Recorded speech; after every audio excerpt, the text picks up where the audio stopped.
हमारे mobile phone का lock करने का जो नंबर होता है वो परिवार के सबको अगर पता हो तो क्या नुकसान होगा।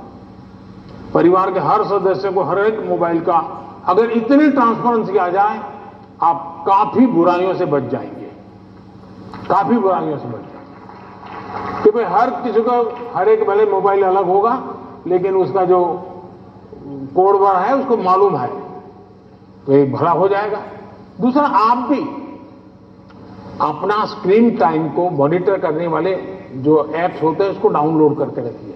वो बताएगा भाई आपका स्क्रीन टाइम आज इतना हो गया, आपने यहाँ इतना टाइम गंवाया है, आपने इतना टाइम, वो आप स्क्रीन पर ही आपको मैसेज देता है, वो आपको अलर्ट देता है। जितने ज्यादा ऐसे अलर्ट के टूल्स हैं हमने अपने गैजेट्स के साथ जोड़ के रखना चाहिए ताकि हमें भी पता चले, हाँ यार ज्यादा हो गया, अब मुझे रुकना चाहिए। कम से कम वो हमें अलर्ट करता है। एट द सेम टाइम उसकी पॉजिटिव उपयोग कैसे कर सकते हैं।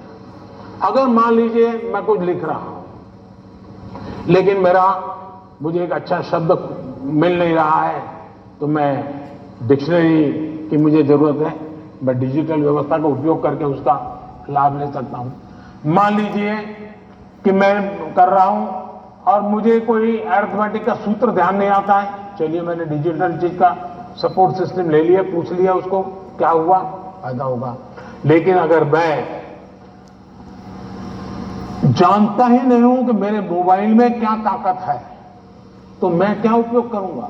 और इसलिए मुझे तो लगता है कि कभी कभी क्लासरूम में भी मोबाइल के पॉजिटिव पहलू क्या क्या है, पॉजिटिवली उपयोग आने वाली कौन सी चीजें हैं, कभी 10-15 मिनट क्लासरूम में चर्चा करनी चाहिए। कोई स्टूडेंट अपने अनुभव बताएगा कि मैंने उस वेबसाइट को देखा, हमारे स्टूडेंट्स के लिए अच्छी वेबसाइट है, मैंने उस वेबसाइट को देखा, फलाने सब्जेक्ट के लिए वहां अच्छी लर्निंग मिलती है, अच्छे लेसन्स मिलते हैं। मान लीजिए टूर जा रही है कहीं पर, टूर प्रोग्राम हमारे पास है और बच्चे जा रहे हैं कि चलो भाई हम जैसलमेर जा रहे हैं, सबको कहा जाए जरा ऑनलाइन जाओ भाई, जैसलमेर का पूरा प्रोजेक्ट रिपोर्ट बनाओ, तो उसका पॉजिटिव उपयोग करने की आदत डालनी चाहिए।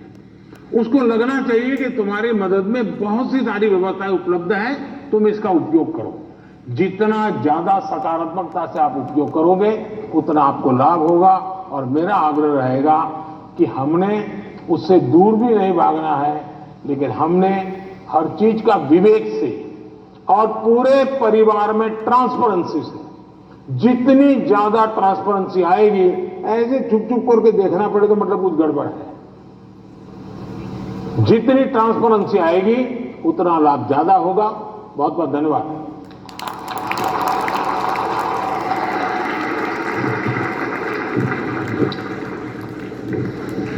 पीएम सर, सफलता के लिए जीवन में संतुलन बहुत महत्वपूर्ण है। यह मंत्र हमें सही राह पर अग्रसर करेगा। धन्यवाद। महाकवि सुब्रमण्यम भारती की जन्मभूमि तमिलनाडु की राजधानी चेन्नई के मॉडर्न सीनियर सेकेंडरी स्कूल के छात्र एम वागेश ऑनलाइन माध्यम से जुड़े हैं और प्रधानमंत्री जी आपसे प्रश्न पूछना चाहते हैं। M Vagesh, please ask your question. Honorable Prime Minister Sir, Namaste. My name is M. Vagesh.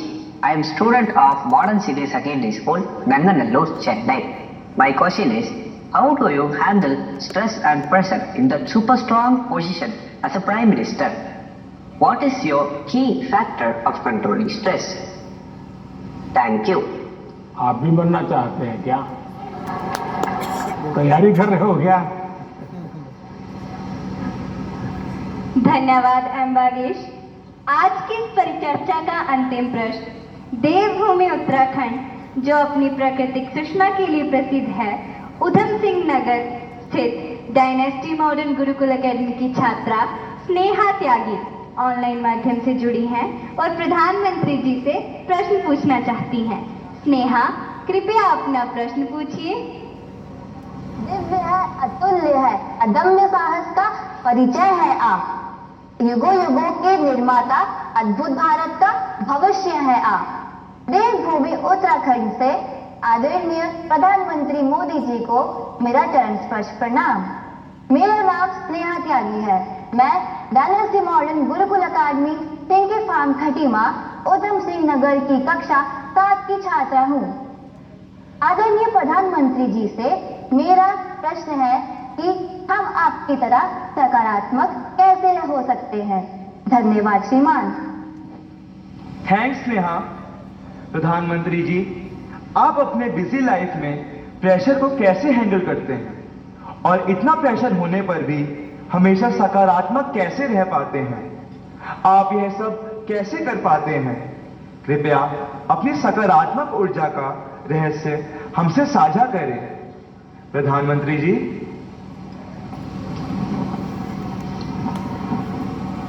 इसके कई जवाब हो सकते हैं। लाटा जी ने रन भेजा। एक तो मुझे अच्छा लगा कि आपको पता है कि प्रधानमंत्री को कितना प्रेशर झेलना पड़ता है।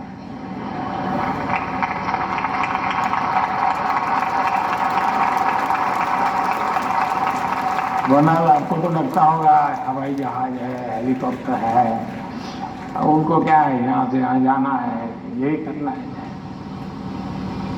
लेकिन आपको पता है कि भांति भांति के सुबह शाम दरअसल हर एक के जीवन में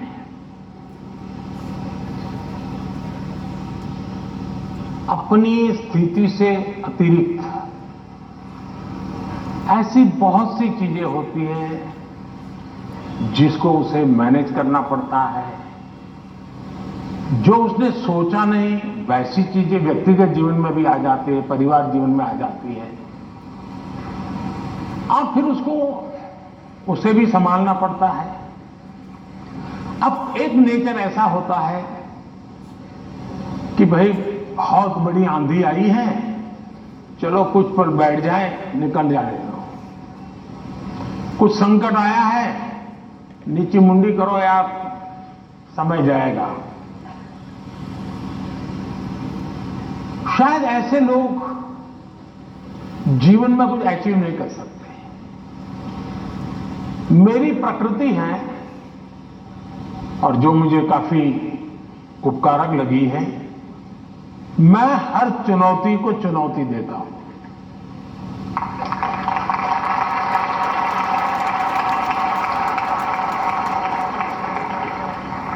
चुनौती जाएगी, स्थितियां सुधर जाएगी, इसकी प्रतीक्षा करते हुए मैं सोया नहीं रहता, और उसके कारण मुझे नया नया सीखने को मिलता है।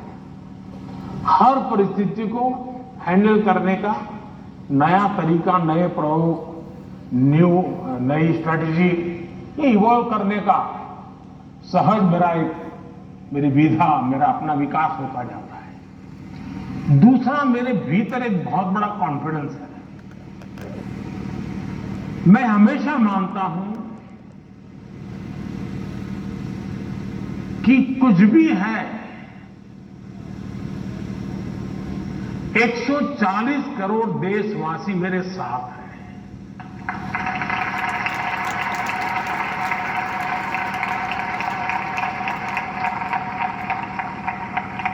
अगर 100 मिलियन चुनौतियां हैं तो बिलियंस ऑफ बिलियन समाधान भी है। मुझे कभी नहीं लगता है कि मैं अकेला हूं, मुझे कभी नहीं लगता है कि मुझे करना है। मुझे हमेशा पता होता है मेरा देश सामर्थ्यवान है, मेरे देश के लोग सामर्थ्यवान है, मेरे देश के लोगों का मस्तिष्क सामर्थ्यवान है। हम हर चुनौती को पार कर जाएंगे। ये मूलभूत मेरे भीतर मेरा सोचने का पिंड है, और इसके कारण मुझे कभी नहीं लगता यार मुझ पर आया क्या करूंगा। मुझे लगता है नहीं 140 करोड़ लोग हैं, संभल जाएंगे, ठीक है, आगे मुझे रहना पड़ेगा, और गलत हुआ तो गाली मुझे खानी पड़ेगी। लेकिन मेरे देश का सामर्थ्य, और इसलिए मैं अपनी शक्ति देश के सामर्थ्य को बढ़ाने में लगा रहा हूं। और जितना ज्यादा मैं मेरे देशवासियों का सामर्थ्य बढ़ाता जाऊंगा, चुनौतियों को चुनौती देने की ताकत हमारी और बढ़ती जाएगी।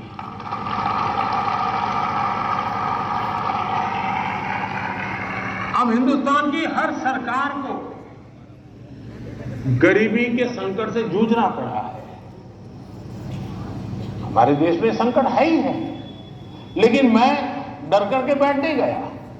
मैंने उसका रास्ता खोजा और मैंने कहा, सोचा कि सरकार होती कौन है जो गरीबी हटाएगी। गरीबी तो तब हटेगी जब मेरा हर गरीब तय करेगा कि अब मुझे गरीबी को परास्त करना है। अब वो सपने ही देखेगा तो होगा कि नहीं होगा। तो मेरी जिम्मेवारी बनती है कि मैं उसके सपने को पूरा करने के लिए सामर्थ्यवान बनाऊं, उसको पक्का घर दे दूं, उसको टॉयलेट दे दूं, उसको शिक्षा की व्यवस्था दे दूं, उसको आयुष्मान योजना का लाभ दे दूं, उसके घर से नल पहुंचा दूं। अगर मैं एक चीजों से जो उसको रोजमर्रा की जिंदगी से उसको जूझना पड़ता है, अगर मैं उससे उसको मुक्ति दिला देता हूं, उसको एम्पावर करता जाता हूं, तो वो भी मानेगा अब गरीबी गई, अब मैं उसको मारूंगा। और आप देखिए, इस मेरे 10 साल के कार्यकाल में देश में 25 करोड़ लोग गरीबी से बाहर आए हैं। अब यही चीज और लोग भी जो जैसे बिताया, मैं भी बिता देता। और इसलिए मेरी कोशिश रहती है कि हम देश की शक्ति पर, देश के संसाधनों पर भरोसा करें। जब हम इन सारी चीजों को देखते हैं तो कभी हम अपने आप को अकेला महसूस नहीं करते। मैं क्या करूं, मैं कैसे करूं, अरे मैं तो एक चाय बेचने वाला इंसान, क्या करूंगा, ऐसे नहीं सोच सकता हूं। मुझे पूरा भरोसा होना चाहिए। और इसलिए पहली बात है कि आप जिनके लिए कर रहे हैं उन पर आपका अपार भरोसा।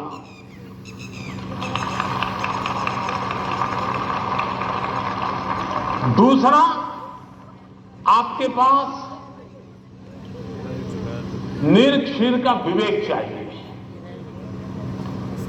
कौन सा सही है, कौन सा गलत है, कौन सा आज जरूरी है, कौन सा अभी नहीं, बाद में देखेंगे।